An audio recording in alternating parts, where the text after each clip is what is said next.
Bonjour, André Green, le discours vivant.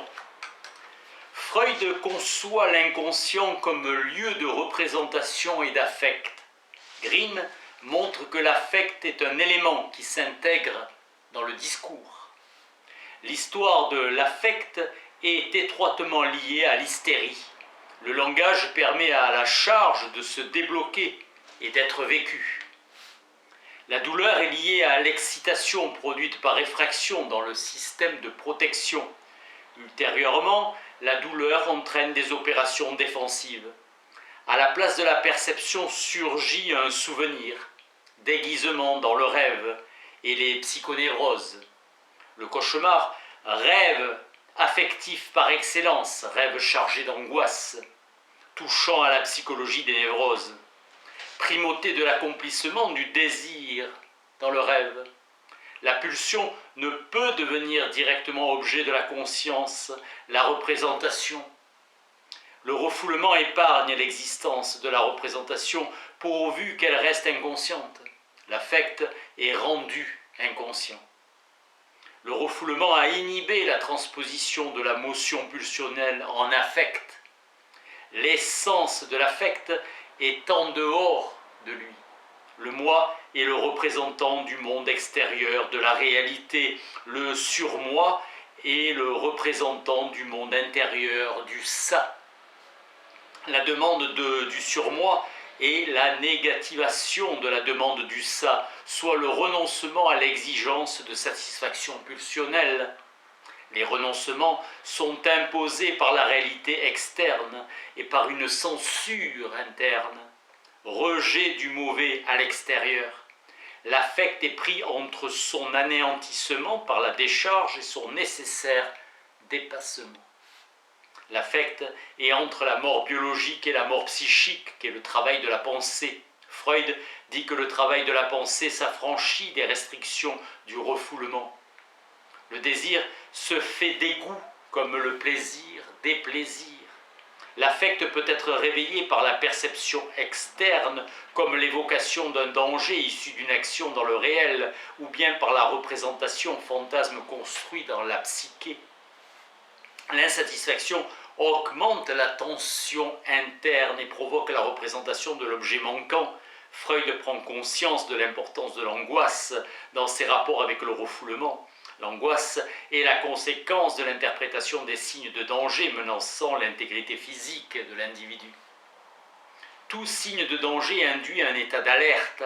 L'angoisse apparaît comme conséquence et non comme cause du refoulement. L'angoisse a son siège dans le moi. Seul le moi peut éprouver de l'angoisse. L'angoisse produit le refoulement et non le refoulement qui produit l'angoisse. Importance de la fonction perceptive dans la fonction anticipatrice. Prise de conscience qui est prise par la conscience opérant par saisie tout au long de l'expérience. Tout dépend de l'organisation du moi face à la puissance désorganisante du ça. L'organisation du moi dépend de sa différenciation du ça, de leur relative séparation. Le langage affectif est plus vieux que la parole. Le moi peut évoquer la représentation refoulée librement à la faveur d'un nouvel investissement. Bion souligne que le champ de l'analyse est celui des sens, du mythe, des passions. La relation analytique doit être toujours maintenue dans un climat d'isolation. Le mécanisme de la paranoïa et la projection. Le paranoïaque ne se reconnaît pas dans l'image que lui présente le miroir. Freud a comparé la religion à la névrose obsessionnelle et la philosophie à la paranoïa. La construction théorique des philosophes est objet de fascination et d'admiration. Le rôle du psychanalyste est de déconstruire leur système en y repérant les traces de l'exclu et de l'affect exorcisé par la philosophie. Le surmoi du pervers est contradictoire, vaincu par l'accomplissement de l'acte pervers et vainqueur par la jouissance du châtiment, sanction pénale. Il est convenu que le langage de l'inconscient n'est pas le langage. Lacan rapproche les processus à l'œuvre dans le travail du rêve des processus du langage, condensation et déplacement. Chez Freud, le fantasme originaire est l'organisation primaire de l'inconscient. Freud écrit que le ça n'a pas d'organisation et qu'il a pour seule obédience le principe de plaisir, des plaisirs. Freud a emprunté à Grodek le terme de ça. L'emprunt se limite au terme et non au concept. Le plaisir du sujet se heurte au déplaisir de l'autre. Le renoncement à la satisfaction commande le refoulement.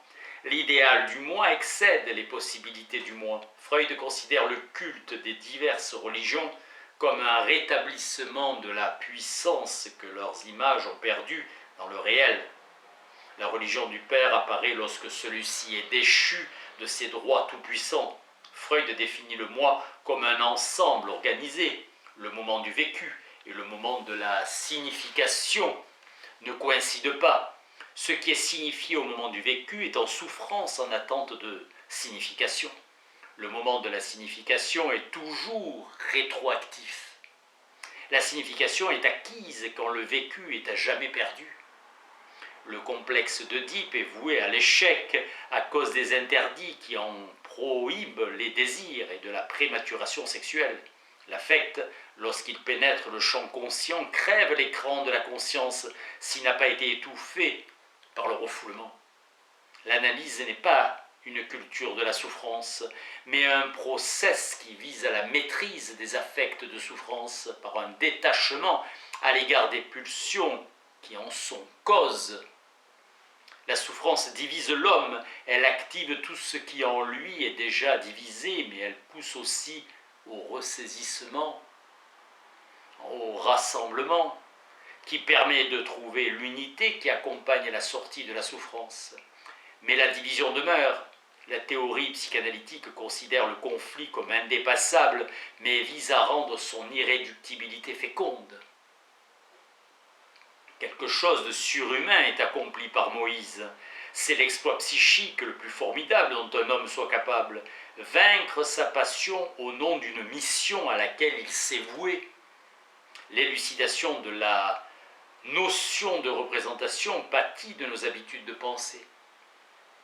Le langage est appréhendé comme un révélateur des processus de pensée.